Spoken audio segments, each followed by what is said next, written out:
Hi, Sean. Christopher Gallardo with Real Roller. How are you doing today? I'm doing fantastic. It is a very warm day in New York, so I'm very happy. Yeah, it is. It's very warm out there today. Honestly, 80 degrees. it's crazy, but we're here to talk about For All Mankind. I've watched almost through midway through the season, but these first few episodes, I gotta say, were pretty good. So for you in season four, we all know that Alex was just a baby, but in season five, you're now in his shoes playing Alex's older self. So what was it about Alex's arc that really interested you? And what was the one thing that you wanted to bring out performance wise in him this season? Yeah, I think when I'll relate it to myself right now. When I was 18, I had no idea what I wanted to do with my life, and I think I got really lucky. I kind of lucked into everything in my life. I lucked into college. I lucked into like getting a job. I lucked into all this stuff, and I never really acted on anything. And I think the thing about Alex that really gets me is he's this young 18-year-old kid who has a lot of pressure. He has a lot of stuff that's mounting up against him, and he constantly feels like he doesn't want to do anything because he can't live up to it.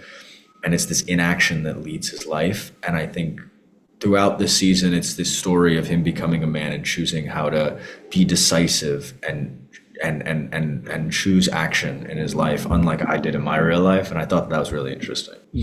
De- Definitely about that point about like wanting to like lock in and also just a little bit being indecisive as well with his arc because to be honest, I can relate to it. I'm still trying to figure it out with like everything in my life. So for people who are sort of just in that sort of space, figuring out what they want to do and what jobs they want, what lives they want to live, how do you think that sort of conflict and resolution sort of resonates with those wanting that sort of liberty? I mean, I think it's so relatable. Like, it is one thing that, like you just said, you felt and I felt, and like something that's so human. Because again, what 18-year-old knows what they want to do with their lives? That's insane. I hope that people can watch it and just feel relatable, and just feel like related to it. I think if I can hopefully help and the character can hopefully help inspire people to realize that like you just all you have to do is just try things until you find what you love.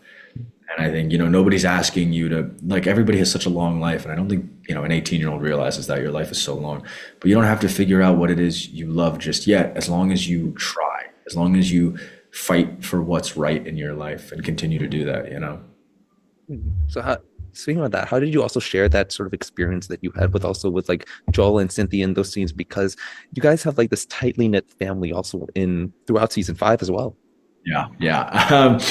It was really fun. It's always fun to be a family in like a show because you get thrown together like a week before filming, and you're like, "And now this is your mother. Good luck." And I'm like, all right, whatever. But it was really nice building chemistry with them. Again, I think because most of Alex's world is this like self-doubt and like constant stress and feeling of not being good enough, that it was very easy to step into this show and like meet Joel, who I was like, dude, I saw you in Suicide Squad. Like I could love you. And I feel like I came on as an actor, as Sean, being like, I'm not good enough. Like there's so much pressure to be on this show, and like I don't know what I'm doing. And then day one comes around, and I was like, wait, I should use that. I was like, that's exactly how Alex feels, huh? And I was like, dope, okay. Yeah, and also speaking about like Joel as well, like I don't want to spoil anything, but episode three completely just depressing and sad, especially with what happens there. So without spoiling anything, what was it like for you to sort of prepare yourself for those scenes and also what fans can also expect with that? Yeah, look, fans can expect a lot of tears. I think I cried. Um, Trying not to spoil anything, but it's a moment that I think the series leads up to. It was a heartbreaking moment, and I'm excited for fans to get the chance to see it because filming my scenes in episode three were incredible, and just to be a part of such a historic kind of legacy of the show, climaxing in those scenes, it was very powerful. I absolutely love that response. And I also love sort of the emotions that you also give in throughout season five because it really feels like he's being emboldened, sort of the same way that I want to say Steven was during the Summer I Turned Pretty, like later, maybe later back half of season two, going into season three. So in terms of how they both sort of bear responsibility, how did you approach that growing boldness in Alex the same way you brought that out in Steven? Yeah, I mean, it was interesting because it was kind of the thing where I was just talking to somebody about this. I feel like a lot of Steven's stuff was like he knew what he wanted to do for a long while. Like, even in high school, he was like, I just want to get money. He's like, I want to like work hard and get money, and he doesn't care how he does that.